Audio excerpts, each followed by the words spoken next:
Dear audience, zoom দিয়ে আপনাদেরকে যে জায়গাটি দেখাচ্ছি এখন আমাদের গ্রামের ভাষায় এটাকে মুজিব কিল্লা বলে। এখানে রয়েছে আমাদের ছোটবেলার অনেক স্মৃতি। আমি আজকে আপনাদেরকে সরাসরি ওইখানে গিয়ে পরিবেশটা কেমন, দেখতে কেমন লাগে আপনাদের এবং ছোটবেলা যে স্মৃতিগুলো সেখানে রয়েছে সেই সম্পর্কে কিছুটা আপনাদের সাথে শেয়ার করার ম্যাক্সিমাম ট্রাই করবো ইনশাআল্লাহ। আমি হেঁটে হেঁটে সেখানে যাচ্ছি, আপনারা একটু জাস্ট ওয়েট করুন।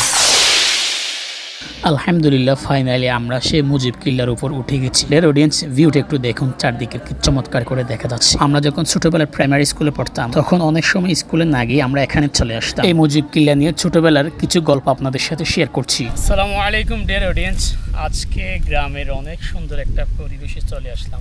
এখন আমরা যে জায়গাতে আছি সেটা হচ্ছে আমাদের একেবারে ছোটবেলা, যখন আমাদের বয়স ছিল হচ্ছে কি 8 থেকে 10 বছর।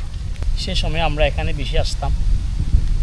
এখানে আমরা অনেক ভয় পেতাম তখন আসতে, এক প্রকার এখানে ভয় ছিল। ছোটবেলায় আমরা মনে করতাম এখানে বাঘ বসবাস করে, সো সেখানে গেলে আমাদেরকে খেয়ে ফেলবে। এমনকি আমরা এটাও মনে করতাম এখানে খারাপ খারাপ জিন বসবাস করে, এখানে খারাপ জিনের বসবাস আছে, খারাপ জিনের এখানে ঘর বাড়ি মেবি আছে। সেটার ভয়ে আমরা এখানে উঠতাম না। বেশ কয়েকজন সঙ্গী থাকলে এখানে আমরা উঠতাম, কিন্তু একা কখনো উঠতাম না। বাট এখন সেই ভয়টা নেই বললে চলে, কারণটা হচ্ছে আল্লাহ তাআলা আমাদেরকে এখন বড় হওয়ার সুযোগ করে দিয়েছেন। তো আজকের মতো এই দিন এসে আপনাদেরকে সেই স্মৃতিগুলো, যেখানে আমরা সময় কাটাতাম, সেই জায়গাগুলো আপনাদেরকে দেখাতে পেরেছি বলে আল্লাহ তাআলার কাছে অজস্র শুকরিয়া জ্ঞাপন করছি। আলহামদুলিল্লাহি রাব্বিল আলামিন। তো যখন এমন সুন্দর পরিবেশে আল্লাহ তাআলা আমাকে নিয়ে এসেছেন, আপনাদেরকে দেখানোর সুযোগ করে দিয়েছেন, সো এখানে বসে কয়েকটা গজল পরিবেশন করার ম্যাক্সিমাম ট্রাই করছি। নবীর রওজা শরীফ দেখে মন ভরে না, দিদার দাও গো শাহে মদিনা, দিদার দাও গো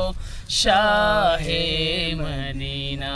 আসমান সুন্দর, জমিন সুন্দর। তো এখানে বসে মনের আনন্দে কয়েকটা গজল পরিবেশন করলাম। গজল পরিবেশন করার পর এখন আপনাদের কাছে আমার একটা কোয়েশ্চেন, সেটা হচ্ছে আপনারা এখন যে গাছের মধ্যে পাখির মতো এক ধরনের প্রাণী দেখতে পাচ্ছেন, আশা করছি এগুলো পাখি। আপনার আঞ্চলিক ভাষায় এগুলোকে কি বলে, অথবা শুদ্ধ ভাষায় এগুলোকে কি বলে? অ্যাকচুয়ালি আমি জানি না, এই জন্য আপনাদের থেকে জিজ্ঞেস করছি। তবে আমাদের কক্সবাজার মহিষখালীর ভাষায় ছাম্বা বানর বলে। আশা করছি এটার অ্যান্সার যদি আপনাদের কাছে থাকে আমাকে কমেন্ট বক্সে জানিয়ে দিবেন। যাই হোক ডিয়ার অডিয়েন্স, আপনাদের উদ্দেশ্যে এই জায়গা সম্পর্কে কয়েকটা কথা বলতে চাচ্ছি। সে কথাগুলো বলার পরে ভিডিওটা কিন্তু এন্ড হয়ে যাবে। যদি আপনি সুন্দর সুন্দর দৃশ্য দেখতে চান, এদিকে হচ্ছে প্রজেক্ট, চারদিকে গাছ, উপরে অনেক সুন্দর আকাশ, তারপর হচ্ছে এদিক থেকে আপনার বাতাস আসবে, সে বাতাসগুলো আপনি উপভোগ করতে পারবেন।